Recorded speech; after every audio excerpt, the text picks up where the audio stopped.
ring. Walk right up, open up the box, and take the milk. All right. All right. You are now streaming live on YouTube. Rev Wade Stills. This mic is all yours. Good afternoon, everyone. Good afternoon, good morning, good evening. What's happening? It's Reverend Wayne Stills for Miracles Everywhere. Miracles everywhere. Miracles everywhere. Miracles are everywhere. You can always change your mind, and so long as you have a mind, which you do, whether or not we remember that or not, it's a different story, but we all have a mind, and we can always change our mind. So therefore, where miracles are everywhere, wherever we are, that's where the miracle is. I'm going to play a song or two, and then I'm going to get to the lesson of the day. And then I'm going to do a throwback from 2023. So it's not the longest time ago, it was just last year, but it's a throwback nevertheless. So, and it's called Beyond Symbols. Beyond Symbols. It's about 20, 25 minutes long, so it won't keep you, but hopefully it'll be helpful.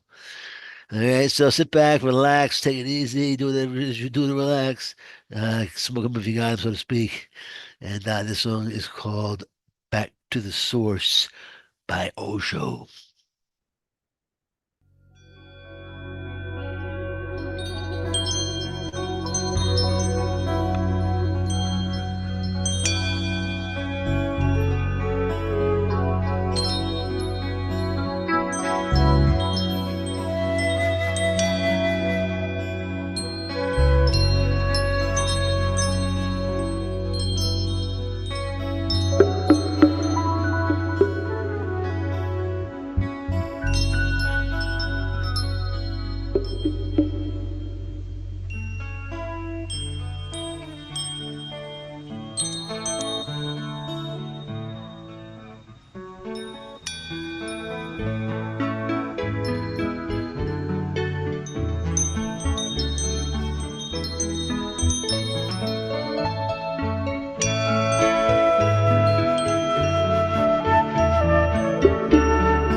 Lesson 277.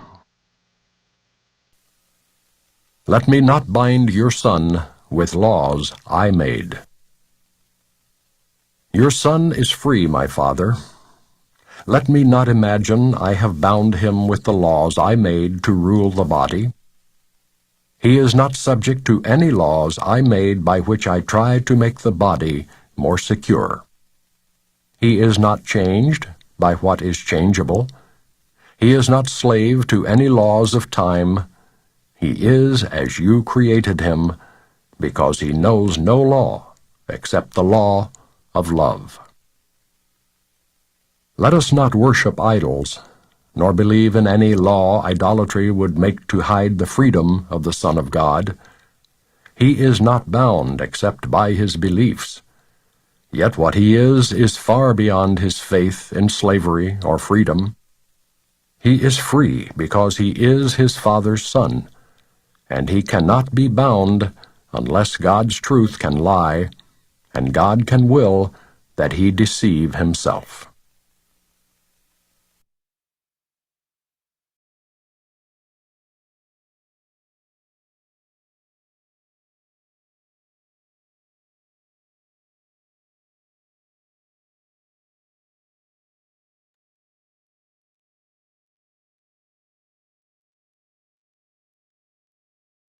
Okay. All right, let me just get this back where it was.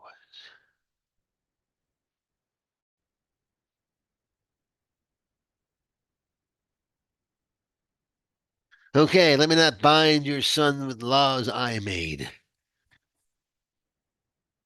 That seems sensible. Let me not bind your son with laws that I made. How you doing, everyone? Okay, so those songs were good. I enjoyed the songs. I enjoyed the music. Don't let anyone drag your spirit down. Um, that was one of the first songs that I heard when I got sick. They played that at a movement studio that I went to keep moving when I got sick, and that was a song they played all the time. So it has some meaning for me outside of the meaning it has as a song. Uh, Let me not bind your son with laws I made. It's a good lesson for everyone. The son is free, my father. Your son is free, my father. Let me not imagine I have bound him with the laws I made to rule the body. When I find that it's interesting, it's not saying, please let me not do this. It's saying, let me not imagine I've done it. It's always helpful to remember that we've never done anything negative at all, anyhow. We've never done the negative thing. We haven't done the negative thing. We've never done the thing where we've not followed the laws or we've followed any negative laws. We've never done this. And so nothing's really happened to the body. We've never put the body under any stress. Now it's kind of hard to sort of say, all right, fine. So we've imagined that we have. So the imaginary stress things. But it is helpful to know that it's imaginary because never we can use our imagination to de-stress ourselves. He is not changed by what is changeable. He is not a slave. He is not slave to any laws of time. He is as you created him because he knows no law except the law of love. I don't know any law but the law of love.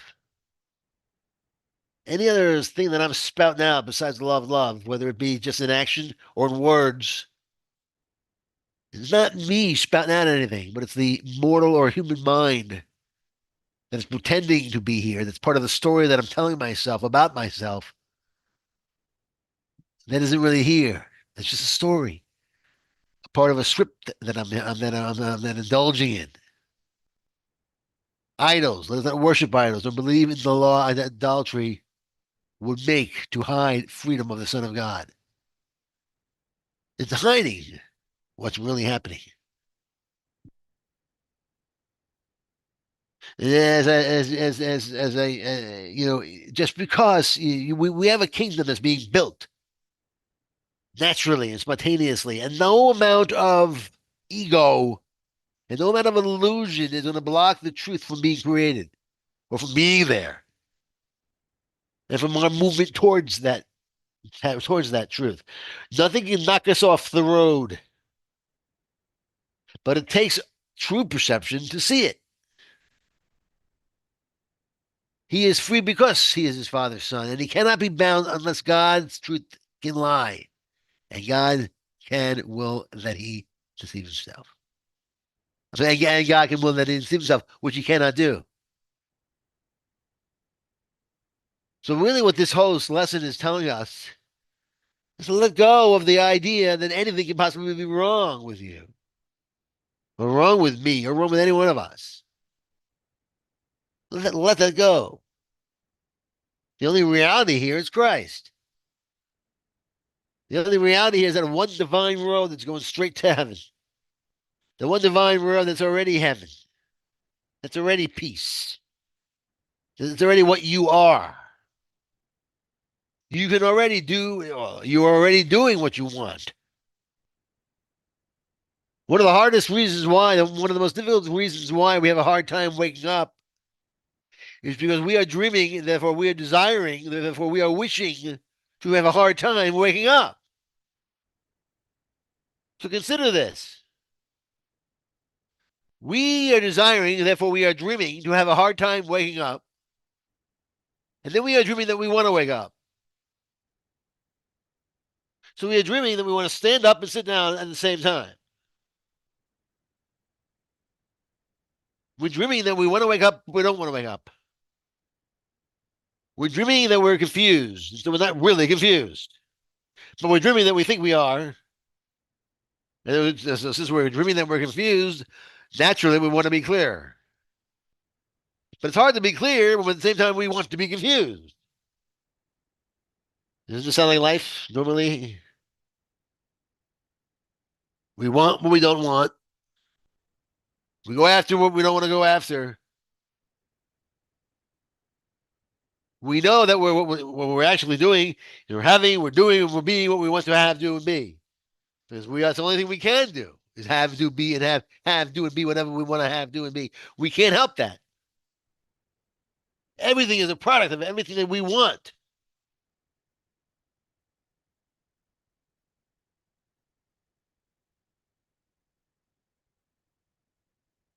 So today, we're going to know the truth. Your son, meaning you and me, free. Let me not imagine I have bound him, meaning I bound the Son of God, my higher self, is that could not possibly be bound laws that I have made to rule the body. Why? Because the body can't be ruled. Why? Because the body's not there. What's not there cannot be ruled. So the body was never born. The body can never die. Why? Because the body's not there. There's nothing there to be born. There's nothing there to be birthed. There's nothing there to die.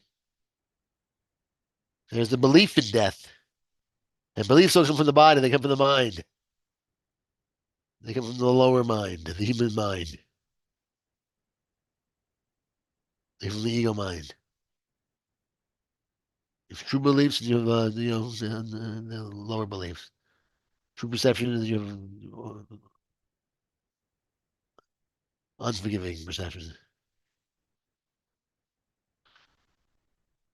So let's try to get into that level one belief, that level one perception, that level one world. Simulation of actual reality, the reality we're going to get to when we wake up completely. That's the simulation of level one.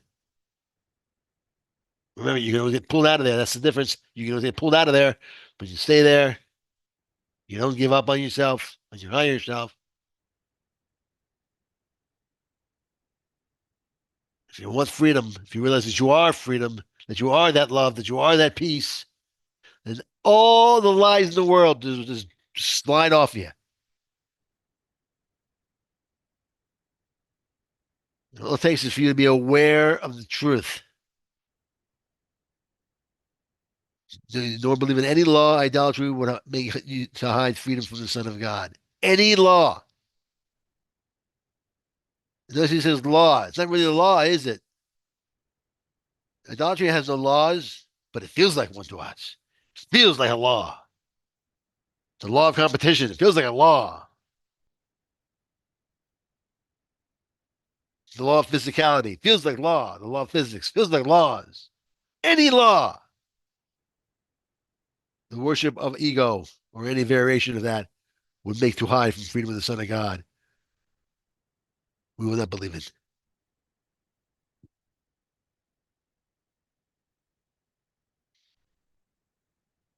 Let me not bind your sons with laws I made. Let go of my personality. Let go of my personhood. Let go of my ego self. Let me go of my psyche. Let it go. And replace it with the impersonal Jesus. With Jesus Christ. With the Jesus mind. With the Christ mind. Place the personal mind, the personal consciousness. Let it go.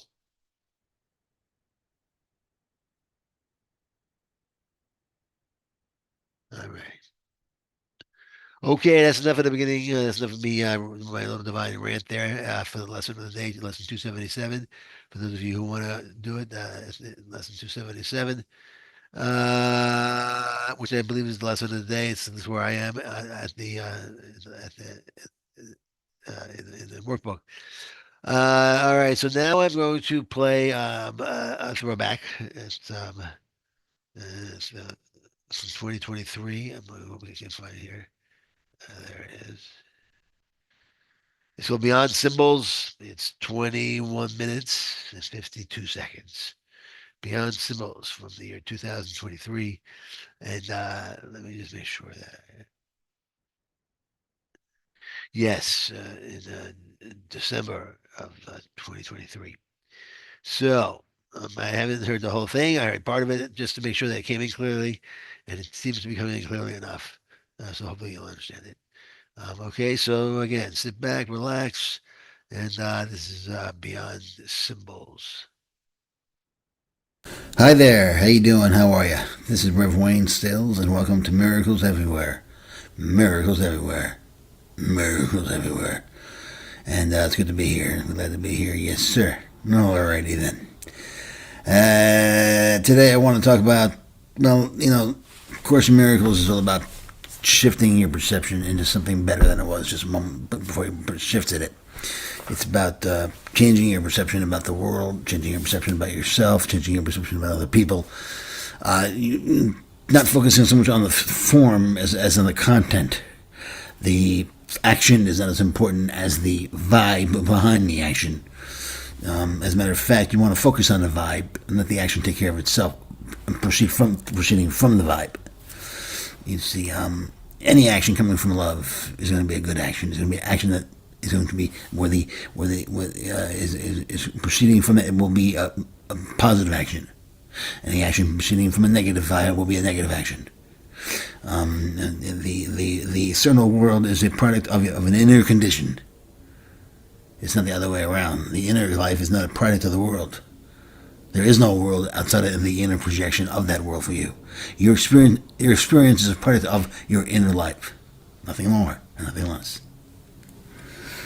And which is why miracles are everywhere, because they come out of your mind. And everywhere you are, that's where the miracle has to be. Because the miracle is a product of shifting transformation of thought from one paradigm to another. Even if it's a small shift there is, it's a small paradigm shift. From the ability to express love from a position of an inner place of love to an inability to express love because you're not there yet. You're not aligned with the Holy Spirit. You're aligned with the negative spirit, which is to say, you're aligned with negativity. You're aligned with misery and pain and suffering. When you don't have to be. The more positive emotions of joy and pleasure and peace and all these peaceful places where you can go in your heart are where you want to be. Because those are the places that are aligned with spirit, and those are the places that are aligned with love and joy. And these are just acronyms. I mean, these are just synonyms for God and for love and God and for Christ. The love mind, the joy mind, the peace mind, the Christ mind.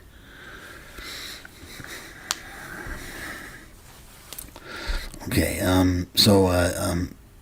let's just go to today's lesson, and then we can see how it wonderfully works in with what I'm talking about. I want another one online here, and we'll just get to today's lesson. Let's see here.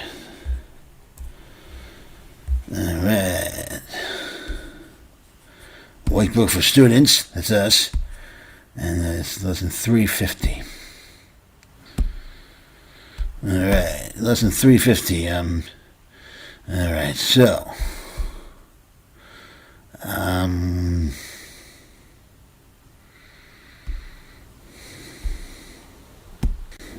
Okay. Lesson 350. Lesson 350. Lesson 350.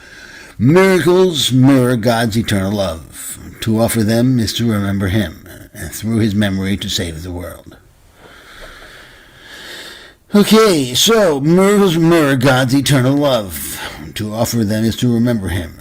And so, the minute you remember God, it's an eternal thing. You are remembering God first, and then through His memory, you save the world. So the interconnection and alignment with the Spirit, that's when you're aligned with love. When you align with love, when you remember God, when you remember that you are from love. You are made from love in actuality. You are love. You are the love which actually creates everything. You are the creator of all. You are the one that created this nonsensical world to look the way it looks. You're the one who's creating this nonsensical world as it goes on. You're the nonsense maker. What we forgive becomes a part of us as we perceive ourselves. The Son of God incorporates all things within Himself as you created Him. See, we can do that. We have the ability to create that which seems to be here. What He is unaffected by His thoughts. But what He looks upon is their direct result. See, all these thoughts, all the stuff around us is not affecting the real you or the real me. Therefore, my Father, I will turn to you. Only your memory will set me free. And only your forgiveness teaches me to let your memory return to me and give it to the world in thankfulness. And as you gather miracles from Him, He will indeed be grateful. For as we remember Him, His Son will be restored, or He will be restored to us in the reality of love. So we can, through connecting with God within us, we will connect to the truth within us. We'll connect to the God within us, and that's all we need to do. And then everything, all that surrounds us, will fade into the perfection that it actually is. You will be set free.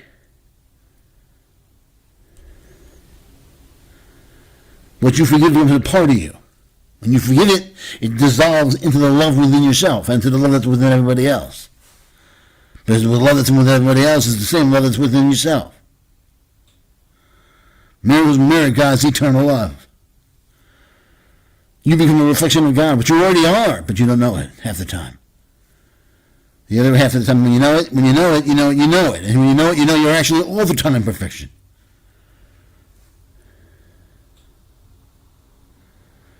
And I didn't know that. My perception of the world has changed from one thing to another. Initially, my perception of the world was that it's here and I'm in the world. Now I know that the world's in me. And I'm making it up as I go along. I'm pretending that I'm in the world, but I'm not. The world's in me. And I mirror God's love. So what's God's love like? Well, He also has the world in Him. And I'm in Him. And He's also in the world. The world's in Him.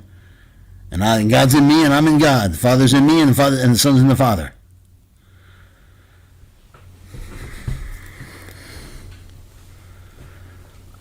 Really this way. I'm in this room and the room's in me. I'm in the Father and the Father's in me. When you're eternal, you can mess around, have a good time. You can do whatever you want. You can be whatever you want to be. You can go wherever you want to go. You have absolute freedom to do, be, and have whatever you want to do, be, and have. You can even forget that. You have that kind of power. And live out a dream of negativity, if you want. You can put a timer on it and forget that you put the timer on. You can put an alarm on it and forget you put the alarm on. That's what we've done. So we're all going to be all right. You can set yourself up to be the reminder guy. That's what I've done. I'm the reminder guy. Psst, we're going to be fine. It's all just a dream. Soon the alarm is going to go off and you're going to wake up. And then you'll be the reminder guy.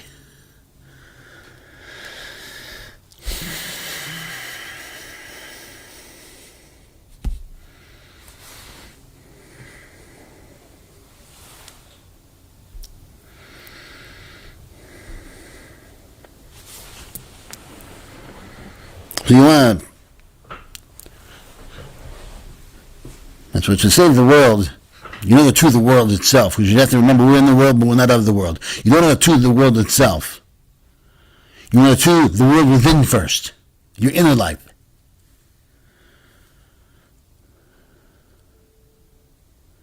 Change your thoughts about the world, and then experience it. Then experience your thoughts that have not changed the world, because your world, the world are your thoughts. Things are thoughts. So if you want to change something around you, you change your thoughts first about it, and you'll see that as you're changing your thoughts, around you is changing. If someone's around you that you don't enjoy being around, change your thoughts about that person, and that person will change. You'd be surprised. But you really have to do that. If somebody's bothering you, just ask yourself, how's that person bothering me? Well, I love that person because of that. And you'll see your whole opinion on the person will change. And that person will look totally different to you. And they will be different to you. And your experience of that person will be different.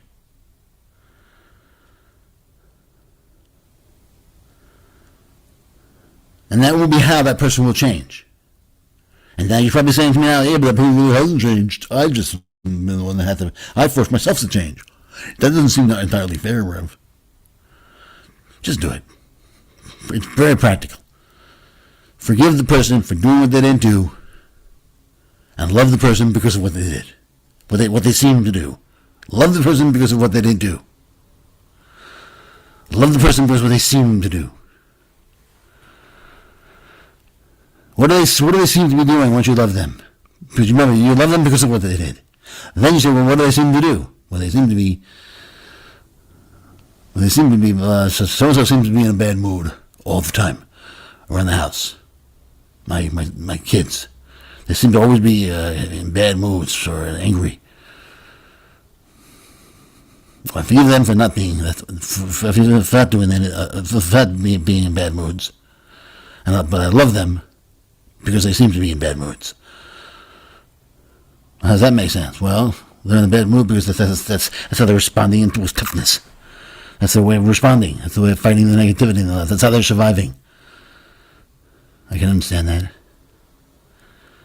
They seem to, from their perspective, they seem to have a lot of toughness going on in their lives. They seem to have a lot of things going on in their lives. They don't really understand the whole concept of everything being a total hoax and a total joke and a total lie.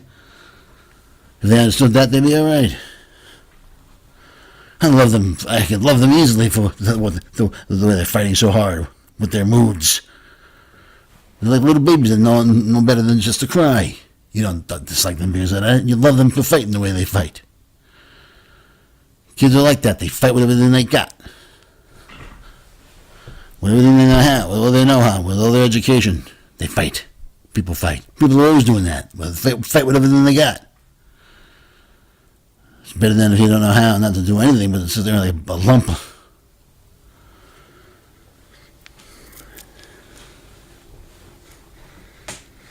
Change your opinion about the world. Even if you want to engage the world, fine, but change your opinion about it. It has to become a world that you can engage and you can become successful in doing so. You must, look, anytime you're doing anything, you're going to want to make good. You're going to want to be happy doing it. So you have to think you can do it. You don't go into something thinking you can't do it. So change your mind about whatever it is you're doing so you can engage successfully.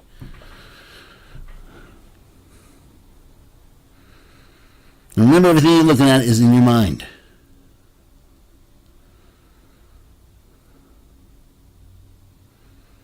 And anything in your mind you can take control of. You can change its shape, you can change its color. You make it disappear.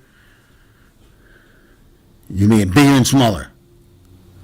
Anything you want, anytime you want to do that. And since everything is in your mind, you're looking at, you should be able to do it with anything around you too. And we can, but we have to use the symbol of our bodies to move it around and do it. If it's heavy, we need a couple of bodies to do it, to move it around. But that's just symbols. We're using symbols. We should be able to do it with our minds, just with our thoughts.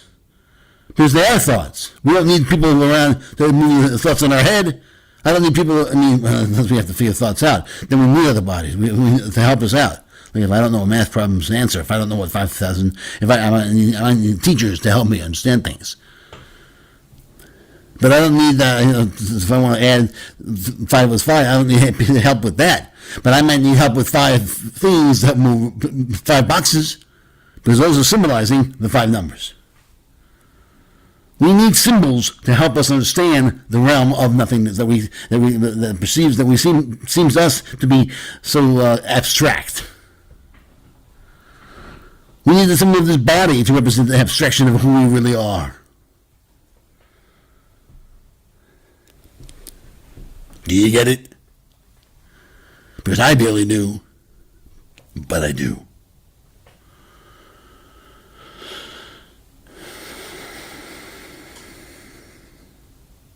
When I see the world, I see it as one giant symbol, or a whole bunch of symbols combining into a giant symbol of lack. Why is it lack?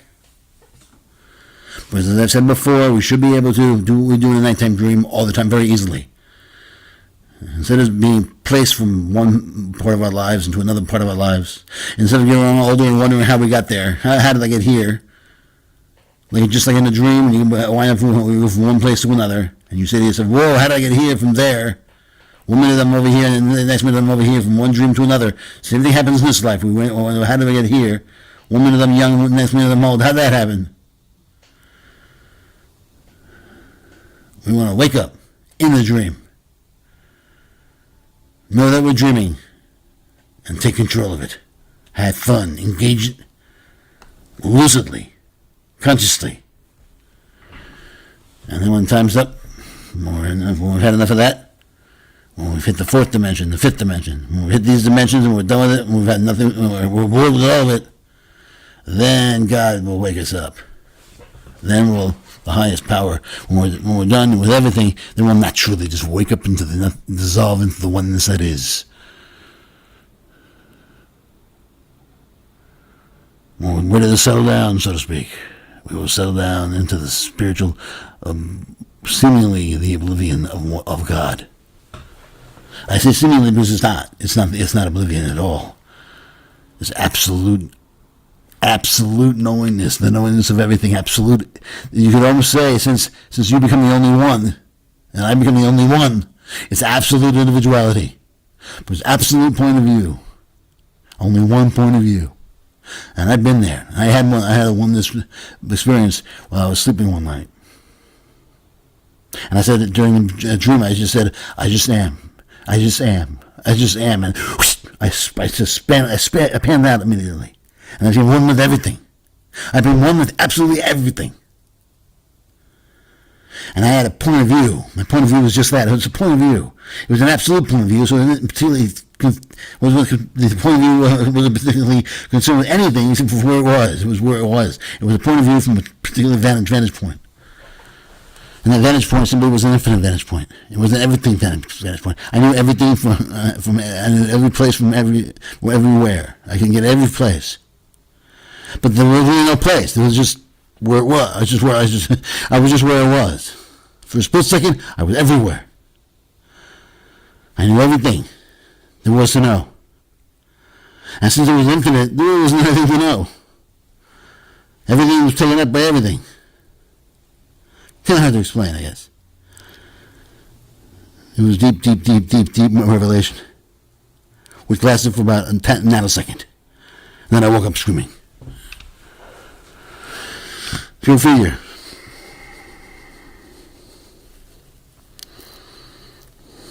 And that was not even a vision that I got off drugs. I usually need the symbol of drugs to help me get those type of places. That was just the symbol of falling asleep. And being in a dream. You can't just go up to somebody and say, look, I had this vision the other night. Well, you were dreaming? No, I was wide awake, man. Just sitting there. Next thing I knew, I was in a dream. I was in a vision. They'll take you away. You have to have the symbol of drugs, the symbol of acid, LSD, or the symbol of a dream at night. Then they'll say, oh, really, man? You had a dream like that? That's a crazy dream, I understand, but, it's okay, it's a dream. Or, man, you did LSD, you saw Jesus? That happens a lot.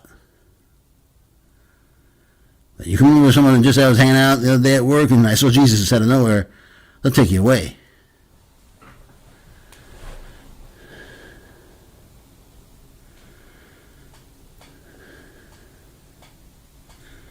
And anyhow, I think I've explored the idea that where perception goes first. Perception comes first. Transformation from within comes first. Love of self comes first. Fill ourselves up with the light of God, and then go and share it with others. When you share it with others, you'll drop a small amount of light in their hearts. Give them a smile when they're walking down the street. Help somebody with their bags, if you can, if they have a lot of grocery bags in their hand. Help them with those bags if they want the help. If not, I'm a big guy. I don't know if they want me help them or not. They might get scared, so I'll walk away. I have nothing to prove.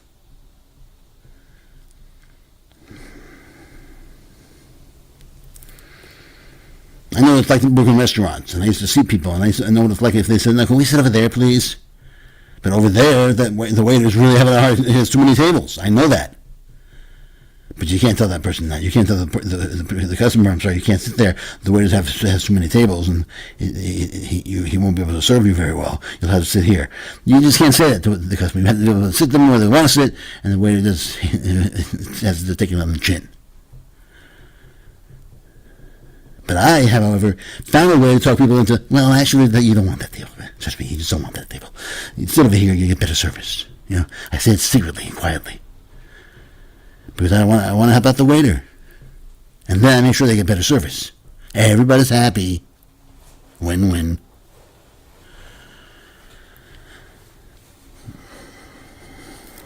I find ways to help other people because it takes my mind off myself and off my body elements. I'm normally a walking wound. If I'm not thinking of myself, I think of other people. And the other people are in my mind, so they actually are part of myself too. So, but the last thing you want to do is think about the body that you're assigned to. If it's, and by that I mean you don't want to think about it if you do everything you can to keep it going. But you remember that it's like keeping the car going. You know, it's like keeping your car going. You keep it up as best you can, but you don't worship it like you don't think it's your body. If you lose it, you lose it. You get a new car. Or you forget cars altogether. You start working on rocket ships. You want to move up. You start working on flying planes. Or you get a better car. You know, you keep on getting better cars until you fly jets, or you see what I'm saying. Right now we're working with bodies, but eventually we'll work with something else besides bodies. Or we'll work with better bodies, type of bodies that can't get hurt, they can't die. Glorified bodies, the Bible calls it. Glorified bodies that are bodies that can't die. They're perfect, flawless, sinless. And they are that now, but we'll be able to experience that on an everyday level. We'll know for sure, hey, these bodies never die. For real, that'll happen. And when that happens, it's going to be one great day in heaven. Alrighty then, God bless you all. I love every single one of you. And I will see you when I see you. Peace.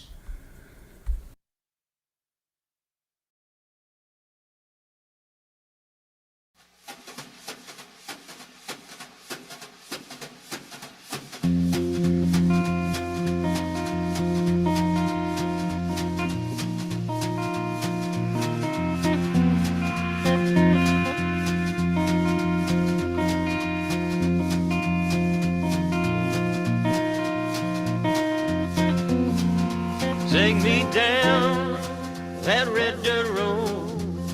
We're all in whitetail road. Gonna meet my guy at the end of that road. When I'm gone, when I'm back home.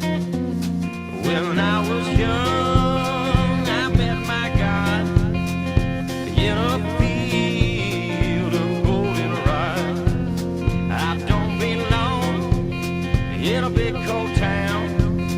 Can't hear my Lord in all that sound.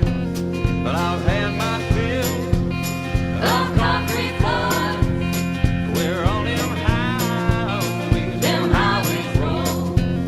If you don't see me, you'll know I've got to wear my wool. It's short and one. There ain't no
right, there goes Rory. There goes Rory. There goes Rory, that I can express your love for me. All right, gents and ladies, thanks so much for listening in today. I hope that was helpful. And the beyond symbols, everything's a symbol that we turn to. The whole world's a symbol that we turn to experience the reality. Everything is an abstraction, manifest, seemingly manifest at least.